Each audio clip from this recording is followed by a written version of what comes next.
this a beat. Beat. Welcome to Auto Off Topic. Good evening, Brad. Good evening, Andrew. Good evening, listeners, or good morning, listeners, depending on what time of day it is. Maybe there's We new don't know. listeners, so welcome aboard. Yeah, maybe. Maybe. Hopefully, that'd be nice. Yep. Let's get exciting. Keep their interest. We going. should. Yeah. Yeah. We're happy you're here. No dragging. Solid start. Notes here. Yeah. Hey, did you see? I know you saw it because we talked about it. Sure. The new Gymkhana car. I did. Subaru is leaning into its past connection with extreme sports before they were called extreme sports, which is well. It was funny. They did like a teaser photo the day before. Yep. So I think that was like, I don't know, Tuesday. I think Tuesday. Whatever week this is. I don't know. Well, today's the 20th, so Tuesday would have been the 2 days before that, 18th. See that mask? And they had just the cover pulled back a little bit. Yep. And you could see the fender in the red. Correct. And you can tell it was a Subaru. Well, yeah, it was obviously a Subaru. They had the badge exposed. They told you it was a Subaru. It was on the Subaru page. Okay. But they're like, what's under here? And then you could see like some roof racks, crossbars. Because a lot of people were like, oh, it's a Brat. I'm like, I don't know if it's a Brat. If it was a Brat, it had a load of cargo in the trunk or the bed. Yeah. But I mean, I saw the white paint in that corner of red, and I was like, I know what they did. And they basically just copied the U.S. ski team Legacy GL from the 80s. Yeah, 83 to 85, I think they offered that as a package because they were the official vehicle of the U.S. ski team, which makes sense being Subaru, and at the time, the only probably affordable all-wheel drive option on the market that wasn't a truck. So, I mean, Audi had Quattro just starting about the same time. So it wasn't a very popular thing yet. But this is an earlier car because it has the 4 quad headlights versus the later car's big sealed beam unit. Yeah. I mean, I saw the mintiest one ever. That was at Radwood. Correct. County. That was at Radwood. 2019. Oh, okay. So the mintiest one ever is not that one. It's actually the one that Subaru owns that they brought to Radwood Philly that has like 12 miles on it. It had the Subaru, like the livery on it? Yeah. It was a Subaru. No, it didn't. Ski team one. No, it didn't. No. It had the single middle headlight. That was what they brought, whatever that car is. They brought like 5 cars. They didn't bring a ski team archives. I remember. No, they didn't. I guarantee it. I've seen one. I've seen one somewhere with like 0 miles on it. I assumed it was there. It may have been somewhere else. This one was really Subaru clean. does own one. And the owners came dressed in ski gear. Appropriately. Hopefully red, white, and blue U.S. ski team gear. Yeah, something along those lines. But I have a really cool picture of it. And I probably now is the time to share it. Yeah, I'll have to share it again. I know I definitely shared it. Yeah, this thing's super cool, though, because it has a throwback livery. So it's like basically... It's a stylized version of that without being exactly that. And obviously, it's not a U.S. ski team sponsorship, so it does say Hoonigan Ski Team. It's got the Pastrana plaid that he likes to do. Yep. And kind of like a white. He's basically Extreme Andrew. Camo stuff. Well, his thing is like the red plaid. Right. Right. For those who are listening that don't know Andrew, he does like plaid. As do you. I know, but it's more funny when I said it first. So ignore Andrew now. Listen, we're New Englanders. We wear plaid. That's our warm. We're men of a certain age. We wear plaid, so it's kind of a uniform. I think though a lot of it with people that we know, people around us, is because we're from New England and it's flannel. Like we spend a lot of the year wearing a flannel in New England. So. Okay. Well, it's true because I wear it out here in the wintertime because it's not cold enough out here, obviously, for, big winter jackets. So just throwing on a flannel shirt as a jacket is totally normal for me. But ain't nobody around here wearing flannel except for me. Oh. So I think it's definitely a New England thing. Must be a coastal thing. I don't know. It's very... Maybe. It could be coastal. I guess people on the other coast are very similar to people on East Coast. So yeah. Anyway, the Coastal Elite podcast of Auto Off Topic. Anyway, this Subaru reminds me of the Panda that M Sport just did. Oh, Fiat Panda. Yeah. Okay, yes. You said Panda and Subaru. My brain went back to like, early days of rallycross in New England when there was a black and white Subaru called the Panda. Oh So, no. yes, you're right. It does. It's like the Fiat Panda because it's a ton of car jammed into a very small car, and then just not even box flares, just literal boxes for flares. It's Very just like IMSA style, like 80s IMSA style flares. yeah, it's just the shell of a there's Yep. no there's no legacy GL in here. It's just like literally maybe the windows and like doors Yeah. and the hood. Grill, headlights, even the bumper doesn't look correct. So No. no, it's a super rad looking car, and it's as an 80s car fan, it's cool to see a full on realized build like this, and Oh just yeah, hope it it's doesn't mean that awesome because every it's not a render. It's yeah, real. exactly. And it's also cool because they never like teased it at all either. This came out of left field. Yeah. I don't remember seeing anything about it, and that to me is really neat when something like that happens. Like, listen, I enjoy watching a car get built and watching it get designed, but sometimes it's neat just to be totally surprised and caught off guard by something. And this is one Yeah. of those times Yeah, it was done where at I'm Vermont totally Sports Car. pleased It's by it. not a Hoonigan car. Correct. Well, it is good. It is the Hoonigan car as a uh, sponsorship. It's their TV show, but they did not build the car. No. In fact, they haven't built any of the most recent Gymkhana cars. I don't think. I think they're all been farmed out to other shops. Yeah. Starting with the Hoonicorn Mustang. So, I mean, as far as they're specifically made for the Gymkhana videos. So, Well, I would say this one is definitely specifically made for it. Where yep. the one that came out last year, when we first saw it, I was like, that's for Mount Washington. They haven't announced it yet, but that is for Mount Washington. Yeah, it was obvious it was a fully realized race car with its fully active aero and tons of wind tunnel time, and Yeah. you could look at this car one time and know it never spent a minute in a wind tunnel. Oh no, Yeah, it's totally to make smoky yeah, tires. Just turn tires into smoke. yep. And that's perfectly fine. It's literally a brick with fender flares. So it's listen, it's our aesthetic for cars. We like bricks, and this is a brick. So I'm totally into it. Actually, if you watch the most recent Hoonigan video, the first 5 minutes of it are Travis talking about the car. And he mentions in the car that it's not anything like the Air Slayer because it goes in the air and it doesn't behave properly at all.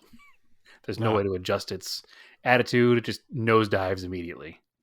So totally fine. He also says he likes it because the sight lines out of the car are so much better than anything else he's been in for Hoonigan videos. So he'll be able to get like super close to objects and stuff. I So, which makes wonder sense because all of us have always said that the sight lines in 80s cars are way better than in modern cars. I'm curious if the theme will be like ski Skiing. resort town. Yeah. I think you mentioned in a chat we had the other day about a ski lift climb. Ski jump. Like the Yeah, old sorry, Audi yeah, commercial. ski jump, exactly. And my brain immediately went to the Audi commercial when you said that. Yeah. But They'd go down it. knowing Hoonigan, they'll go up it, and then they'll yank an e-brake at the top and go Go down it and down it. jump the Yeah. car off the bottom of it. Yeah, I mean obviously it won't have the same angle as a normal ski jump because that would destroy the car on landing guaranteed. But they'll definitely have some kind of landing zone for it, and they'll drive it up, turn it around, and jump it off the end. And I tell you what, I'm 100% here for it. So I'm calling it. I bet that'll be a part. yeah, yeah, Because I would. it's got super wide like slicks, but if they threw like some WRC studs on there, Yeah, I would not bet against that, Andrew. That's for sure. It's a pretty safe bet that that's going to happen. I'm excited that somebody hopefully will make a 164th of this, or at least some kind of scale model of it, because I want one. yeah. It's I super mean, cool. it already looks like one of the stylized 164s, like one of the those 510s. Sure. Yeah. Yep. Yeah. Who is it? Yep. That guy that does all the Hot Wheel stuff now in 510s. He did a wagon with big flares like this, and Yeah. if I look around, I have the drag car version here somewhere. Yeah, But you're the expert. Why yeah, I'm totally blanking on it too. You have the 240Z. experts are Is it wrong John sometimes. Amai? Yes. Okay. June Amai. Okay. I'm trying to think of the name of his thing. Oh, Kaido House. Kaido House. That's what I was trying to think of. Yeah, the Kaido House diecast of a 510 with those All flares. right. But anyway, yeah, no, I listen. I dig '80s wagons. I dig '80s cars. There's no question. I mean, if you squint, this stock one in the background of the picture I'm looking at could be a Cressida wagon. It's the same basic style. You know, 4 square headlights and a box with a wagon back on it. So I'm into it. Now I kind of want a GL wagon. I don't know why. Yeah. I mean, they're kind of like meh. Yeah, they're just neat. I'd take a minty one of the US ski team one. Ski That team one's ones, cool. absolutely. Yep, they're not a ton of money, even nice ones. I think one recently sold on eBay for like 4 or 5 grand. Hmm. So they're not tremendously expensive. It'd be a neat little fun car to have around. I'm gonna want some kind of a wagon because I'm getting rid of my Jetta. But Yeah. How'd that turn out? oh, you off the Subaru now? Yeah. I mean, there's only so Yeah. much. They didn't give us many details about it. No, they didn't. They did 900 horsepower, and that was about all they told us, Yeah. Which is which is more than the Air absurd. Slayer. Absurd in a car that size. Probably weighs 2,400 pounds. But anyway, yeah. So the Volkswagen's back together. Well, that's good. So A it came couple. apart and went back together. It did come apart. It fought a little bit coming apart, but it came apart. I think I mentioned last week that I am just going to pay to have it done. It sounds like you did pay to have it done. I did pay to have it done. Yep. That's why this project is already done, and I'm able to tell you about it. It was done in a day instead of drawn out over 6 episodes in 6 weeks, which would be acceptable, I guess, if I did it myself, but I didn't have the patience or time to dedicate to that. Naomi's son Jordan is a mechanic by trade and an excellent one at that. And I was able to have him take care of it for me. I guess we'll call it the family discount price. You know, I still took care of him, but we definitely got it done cheaper than the Volkswagen dealer wanted to do it for. A quick reminder, that was $6,000. Obviously, there is no car in the world that should have a $6,000 clutch that was not built in Italy. So that was not the price I Yeah. paid What are they doing? An by engine any out means. Lamborghini clutch job? Yeah, that's what I mean. There's no way.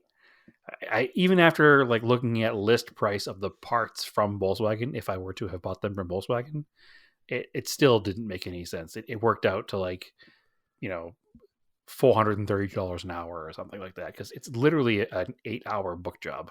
Yeah. Well, I was gonna Like say, it's what's the not. book on that? Yeah, it's not hard. It's not easy. It's not something I want to do in the driveway, and I'm glad I didn't. But having it seen done once, I mean, I went down about halfway through the process and saw what was going on. Um, it wasn't tremendously bad. The biggest issue was getting the transmission out of its home because they didn't have the proper tool to get the axle off because it's like a 19 millimeter 12-point socket. And they just didn't have the correct size. So they couldn't get either the axle or the control arm out of the way. Once they had the correct size socket and pulled the axle out of the knuckle, there was plenty of room to get the whole transmission out of there. So it wasn't a challenge anymore. So it's one of those things where like they didn't have it, so they ordered it, and while they were waiting for the part to come in and take it out, they attempted to finagle it around the axle and lower control arm, and probably just should have walked away and done something else while they waited for the tool. Because by the time the tool was there and it all came apart, it was easy. So yeah, it came apart. Everything was exactly as expected once we got in there. It's hard to explain how a dual mass flywheel works now, especially having seen it. It's even more confusing, actually. But what gives way is actually the center bearing on the flywheel. Hmm. So if you can picture in a perfect world, you know, the end of the crankshaft coming out of the motor, and then you have the flywheel that rides on that and has a bearing on it. And the bearing in the housing is a rubber isolator around the edge to dampen the vibration from the 2-piece flywheel, which is 2 pieces, so that it can dampen the vibration when you put the clutch in and out. Basically, in a simple term, it's a 2-piece flywheel. It's almost like the weights in an automatic winding watch, or like the counterweights in a PlayStation controller to make it shake. But it's 2 of them that act in sequence together so that they make any harmonic imbalance go away. and they make the clutch engagement much smoother through the pedal, and like the jerking motion of driving standard is minimized, and it feels more to the passengers and the driver like an automatic. It's overcomplicated. It's very German. I don't love them. I feel it takes away a little bit of feel from the pedal. In the past, I've done a single mass flywheel conversion on a 5-speed Volkswagen, but everything I was reading said don't do it on a 6-speed Volkswagen because the new harmonics of the single mass flywheel will actually break the synchros in 5th and 6th gear. So rather than do that, I'd rather just deal with a little inconvenience of the pedal feel, I guess. But anyway, so what happens is that center bearing, it's like it breaks its rubber isolator, and then the weight of the flywheel sits on the top of the crank, and it does almost like what would happen on a spun bearing on a crank in an engine, like inside the engine. It gets superheated, and then melts away, and the the metal comes out in like a really thin sheet as it's burnt by the spinning of the crank inside the bearing. So thankfully all the damage is inside the bearing and the flywheel where it's spinning. It's not the inside of the bearing isn't spinning on the crank. It's the outside race spinning in the flywheel. So it doesn't chew up your crank, it chews up the bearing in the flywheel. But then it's non-rebuildable because the rubber isolator is gone and it's a, proprietary part, so you need to buy a whole new flywheel. So inconvenient, but it is what it is. So if you think about it, when the top of the rubber over the bearing is missing and the flywheel is sitting down on top of the crank, essentially it means that your flywheel is now a concentric. So you certainly don't want to have a 20 something pound concentric part flipping around in your engine bay, in your engine when it's running, right? I mean, that's obviously going to cause issues. So that's what caused all the issues. So you can see once you have it apart exactly why it goes bad, or how it goes bad. It's annoying to me because they usually last into the hundreds of thousands of miles. You'll see them with like 120, 130, 140,000 miles. Or you'll see a car that has a full tune on it, putting out a bunch more power than it's supposed to. You'll see fail at 80,000 miles or less. But it's not supposed to where it did. But it did. It's not part of the Dieselgate warranty. I had to pay for it out of pocket. So between parts and labor, I think I'm out like, I don't know, $1,600. So it stinks, but it's significantly less than $3,000 or $6,000 from the dealer. So I guess we'll let it happen. If it was $6,000, the car would not have gotten fixed. It would have been sold broken, and I would have just paid it off somehow. But the good news is it's back together. I did drive it to and from work, which is about 65 miles round trip. No issue at all. I'm not driving it much now. I'm going to try to just park it until I get rid of it. I paid off the loan so I can get the title and make it easier to sell. Going to try to sell it locally first. So once I have the title in hand, I'll try to sell it locally for a week or so before, giving it to one of those auction sites to see if we can get it moved quickly. Because I'm just, at this point, I'm done with the car. I'd like to free up the money and free up the time and free up the driveway for other more interesting cars that didn't make me grumpy with a broken flywheel. And I think the main reason for it, Andrew, is because I bought that car as my like reliable, never work on it daily. Yeah. And when it broke, it kind of broke that trust, and now I don't care anymore. So, not that it's not a totally reliable, good car, and I probably fixed the only problem that it'll have. It's just one of those things where it's like, I'm done. It's time for somebody else to have the car, There's nothing wrong with it. It's just time for me to move on. So, if I do not sell it locally, I still have to get the front end fixed, the paint fixed where the paint's peeling off. I'll give a discount to somebody locally, but if it's going to be sold on the internet, I'll make it perfect so it goes for the most amount of money. So, but yeah, that's the saga of the Volkswagen. Hopefully you don't have the same dual mass flywheel issues with yours, but thanks. At least we know it's not a tremendously hard thing to fix. I guess the most annoying thing was that the clutch when they took it out, yeah, how was it clutch? warmed? Like It's like brand new. Yeah. The car has almost 90,000 miles on it, and the clutch is in perfect condition. So it's one of those Oh, it's things. only Like, got it's not. 90? Yeah. Yeah, that clutch is like new. Right. I don't do clutches on cars to like 150,000, 160,000 Yeah. higher. Unless you don't know what you're doing. Yeah. But Yeah, once you the once you clutch is in learn how great to shape. drive a standard, you're usually pretty good on the clutch. Yeah. No, I didn't burn the clutch. And so the past few times I drove the car, it actually Naomi drove it down to the shop to get it worked on. You had to slip the clutch excessively to make the car move. So even with that last, I don't know, 30 miles of slipping the clutch to make the car move, it's still in perfect shape. So Weird. I apologize for dog barking in the background. He's quite annoying tonight. We haven't had a good Ollie bark on the podcast in a while. He doesn't bark much anymore, but so a little total inside baseball for the listeners. We are actually dog sitting your mother-in-law's dog this week. Yeah.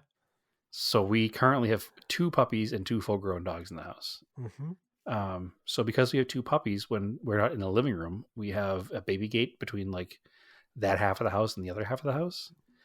So all the dogs are on the side of the house that has all the food and the water and the dog door to the outside. So they have, plenty of space because we don't want the 2 3-month-old puppies running around the house unsupervised. So they're confined to an area, but as you know, Ollie doesn't like to be confined. So No. he's barking a little. Which he's not really confined. He's literally not allowed in the hallway, the living room, and the bedroom right now. Like he has the whole rest of the house and the entire yard, but Yeah. he still feels confined because there's a gate there.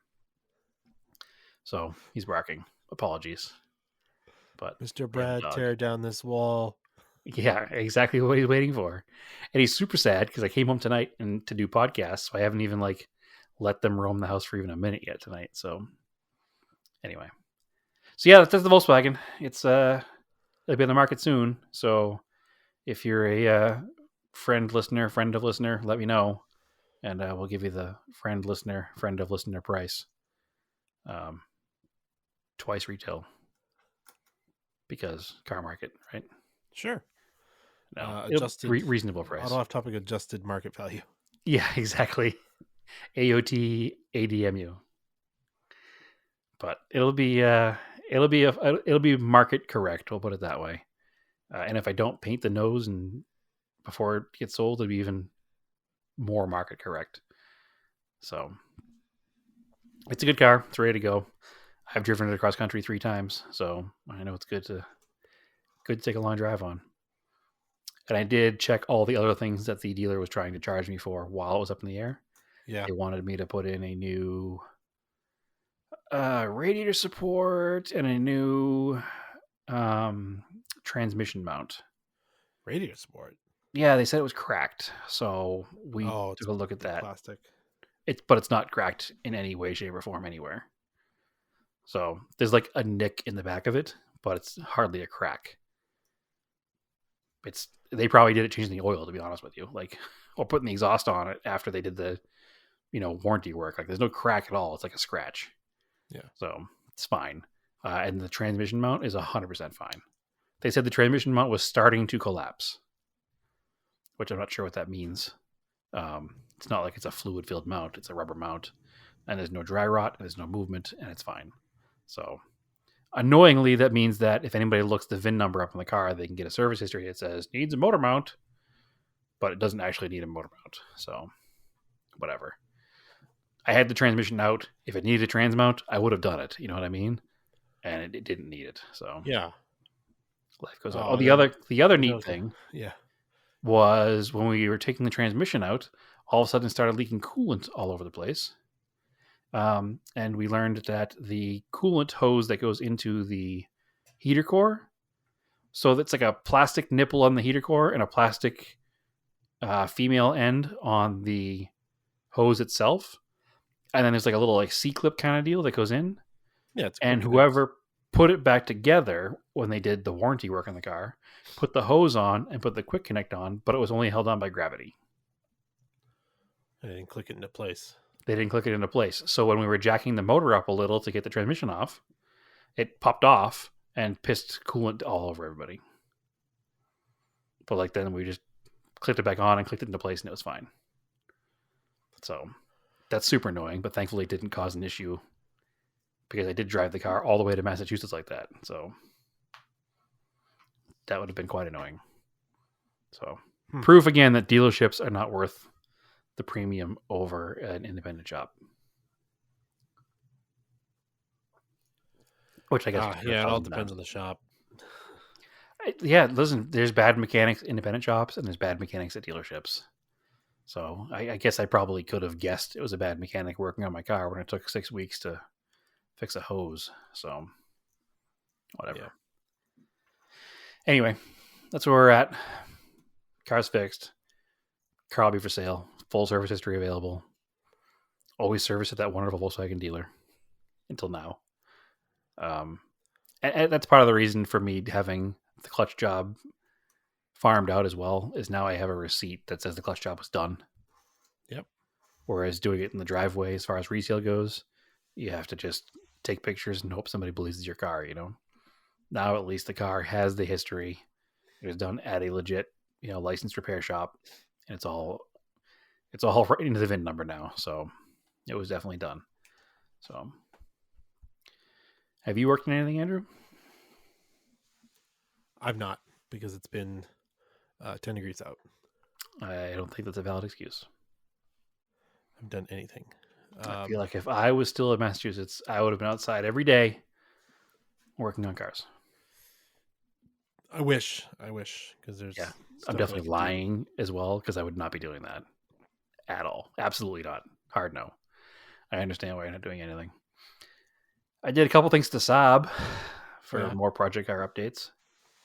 They're almost not worth talking about, but I did the hood struts, which are an ingenious design. The way they're retained on these little metal like C-clips, super easy to do. It took like 3 minutes. And I did the driver's side mirror. Not sure if you recall, the mirror housing was cracked and it was missing like the bottom section of the mirror. So I found one on eBay for like $40. It's got a couple little scuffs on it, but it's not cracked, so it kind of fits the patina of the car, I guess. I sat down on the driver's seat to take apart the door panel, take the mirror out, and realized that there was a little panel behind the mirror that accesses the 3 screws. So I think the hardest part of that job was like fishing out the wiring behind the door panel, but didn't even require taking the door panel off. So that was another 30-minute job. So I budgeted an evening to do all that, and I was done in like an hour. So it was perfect. So far, knock wood, that car has been a pleasure to work on and drive. So that's good. What else did I do? I did like a little paint correction on the car. I got rid of a bunch of the surface scratches and some of the swirls. And I've hand polished the whole car. But now I want to machine polish it to get rid of some of like the finger marks when you hand polish. And then machine wax it after that. And the Cressida runs. The blue Cressida. Yeah. The blue Cressida runs. That was put a new starter or a new rebuilt. So that was the plan. Until I climbed under the car and the main starter wire, which I did not touch, this is previous owner stuff, was loose and corroded. Oh. So I took the wire off the end, cleaned everything up, and put it back together, and everything's fine. Oh. So, yeah. That's kind of annoying. It was sat for a little while. Well, I mean, it's the car sits mostly during the week anyway. I don't use it in the weekends. So it didn't miss much driving, but it was easy to fix it. Again, that was like a 25-minute fix. So it was I guess you didn't buy a starter. So I did buy a starter. Oh, yeah, because I diagnosed everything and figured, hey, it's definitely got to be the starter. Until I went under the car, I didn't go under the car diagnosing it, but that's okay. It's the same starter in both that and the new Cressida. So it doesn't hurt to have one on the shelf. I think it was like $45. And that's one of those things that does go bad. So I might as well have it lying around, right? And since we talked about last episode reorganizing the garage, I have a nice new parts shelf that has a whole shelf dedicated to Cressida parts. So it's not a big deal that I have it. It wasn't too expensive, and it's good to have spares, right? Especially when you have Always. multiples of the same car, and that may even fit the Toyota pickup truck too, for all I know. So there's 3 vintage rear wheel drive Toyotas here at the moment, so it'll fit some of them. Might as well keep it around. Plus, sometimes it's a pain to return things to Rock Auto, so I'll just put it on the shelf. Well, it's like I sent the cores back for the Q45 brakes in the front, Right. and I did it the same when I sent them back for the G20, but they deduct the shipping label from your cores. Oh, really? Okay. Like, okay, So why doesn't these back? cool. Yeah, I'm surprised they get any back Mm-hmm. because it's like basically 1 year cores is shipping. They probably don't, which is why they run out of all the old car stuff because nobody rebuilds them because they don't get the cores back. Yeah. I don't think I've sent cores back to Rock Auto ever. Yeah, I send them back because I don't want them hanging around. I think I usually wind up ruining the boxes and just throwing them in the trash because the cores for cars that I drive, like the core for a 74 Colt brake is like $3. Yeah. So they'd probably charge me to ship it back, actually. This time I just did store credit. I was like, I'm gonna buy something again from there. So Yeah, I mean, it makes the most sense. That is a place we buy things from often, so I think I'm going to try to start rebuilding my own calipers anyway, because you can always buy seal kits, and I need to learn because every car I try to buy brakes for now, they don't exist. So yeah, I mean, my issue is that they're always rusty and look crummy, so I don't have access to like a sandblasting cabinet or anything to clean them up. right, yeah, that's a good plan. I should buy one of those. There's got to be a King Caliper type place out where you are. That'd be I've way more tried. common. I can't find one.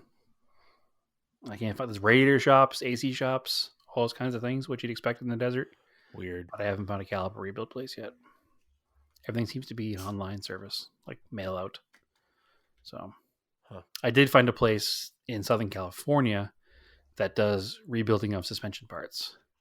So if you have like a no longer available, Pitman arm, idler arm, you send them that and they rebuild those. Mm. So that's neat. It's like $100, but it's totally worth it, I think. Especially with like, an old Dodge Colt. You can't buy an idler arm. Send them your old one. They measure it out, make new parts, and send it back to you. As long as the arm itself is in somewhat good shape, Yeah. Because the wearable items are like the ball joint end. So that's a neat service to have. And they're a mail order place too. They do it all over the country. So Good to they know. did the one in the Cressida actually. So it's good. Well, let's see. What other cars do I have? Nope. I haven't worked on any other ones. That's it. It's a good number of cars, though, I guess. Yeah, speaking of parts like that, I was talking to one of our listeners, Dave LC2. Yep. Because he's in junkyards all the time. I was like, hey, if you spot a Q45, I'm looking for that turn signal marker. Mm-hmm. He was like, all right, I'll keep an eye out. I was like, yeah, don't go out of your way. Just let me know what it is, and I'll, send you the money. Sure. So then he sends me some stuff. Apparently, in like California, there's a couple of shops that just specialize in recycling Nissans and Infinitis. I was like, I didn't know that was a thing, but that makes sense. It does. Specialize. Yeah. It's literally like they sent me the Google map. It's like the whole area is a bunch of like specialist shops that one is like Hondas, one is like Toyota and Fords, which is an interesting combo. That's weird. But anyway, I called one of them, and the guy's like, "Yeah, we don't have that." I was like, "That's too old, huh?" He's like, "Yeah." All right, I figured. Yep. Worth a shot. Yeah, absolutely. So I'm still looking, and then I went on Road 52, and I don't think there was a lot of Massachusetts yards on Road 52 when I first checked. Maybe they've added one, but there's one an hour away, and like a week and a half ago, they got 2 96 Q45s in. Oh, interesting. I was like, okay. I was like, maybe that's a mistake. And I'm looking, nope, 2 different VIN numbers, 2 different color cars, both 96s. So Where is this yard? It's in Blackstone, Mass. Okay. It's right on the border of Rhode Island. Yeah. I know the yard actually. It didn't used to be a Row 52, so Henry's. okay. Yep, that sounds like it. So I'm gonna take a ride there, even though it's really cold. Wait a second. What? Just hold on. Why? Is that where I bought my transmission from? No, I don't think so. It could be. Anyway, I don't know. They got a pick and pull yard. The cars are pretty fresh. Hopefully, they're not both in front end accidents. yeah, that'd be It's annoying. interesting that they both came at the same time. Like, were they in somebody's yard? Was somebody else collecting these things? Yeah, so they must have used to have been a non-Row 52, and now they are Row 52. Yeah. So Row 52 is kind of like it's the competitor to LKQ, I would say. They're buying as many of these yards as they can or partnering with them. Yeah, but it's more like for pick and pull. It lets you search the inventory. It's for like Yeah, private. LKQ is not a pick and pull, and Row 52 is. Yeah.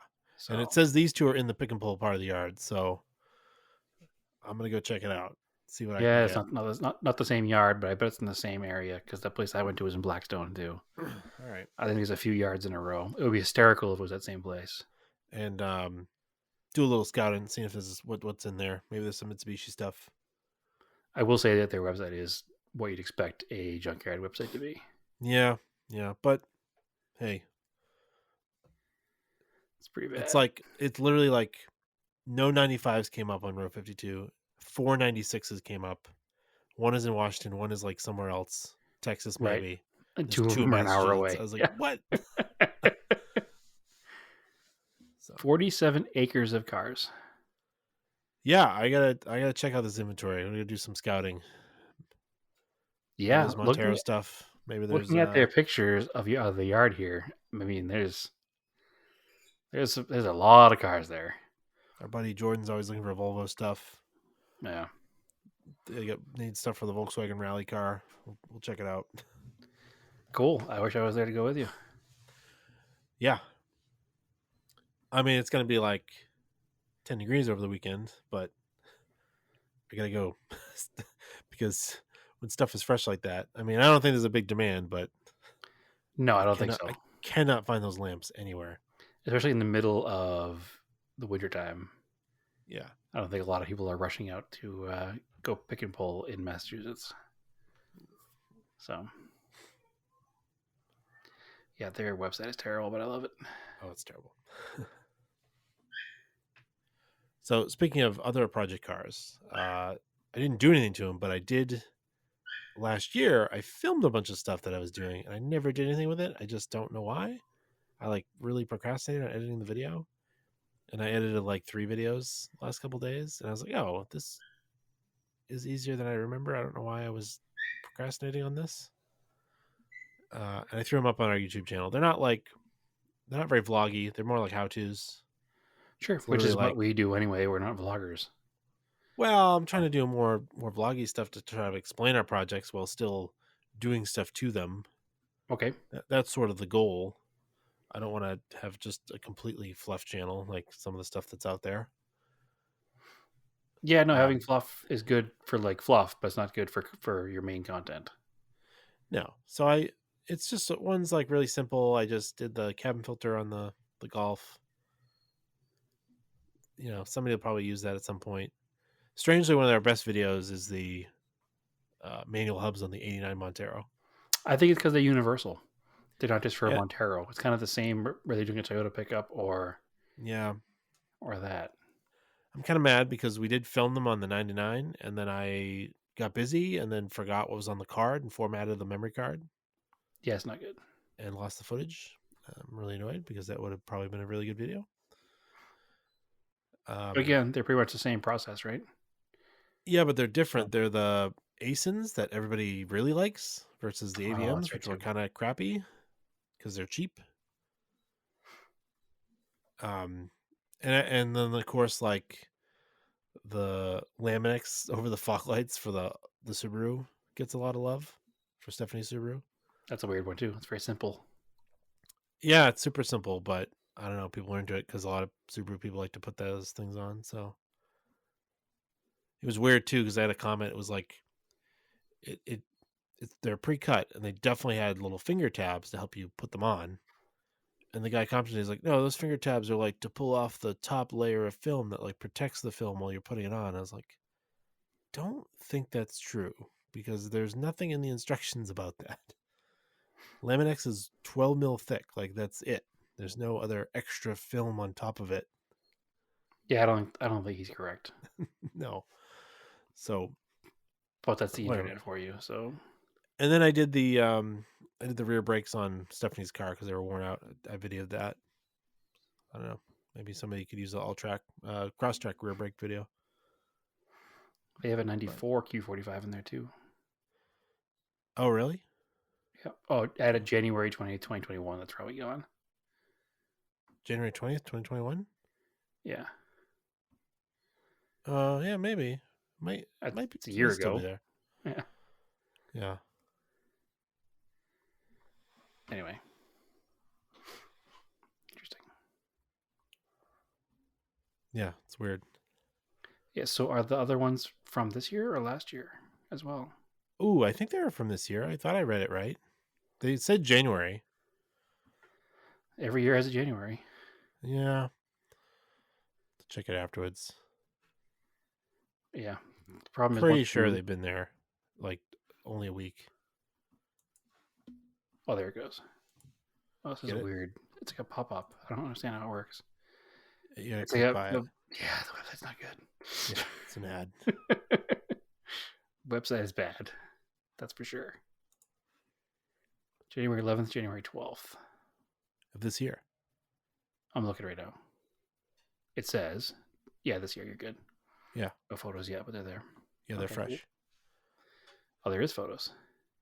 Oh, there's photos now? Yeah, it's like brand new.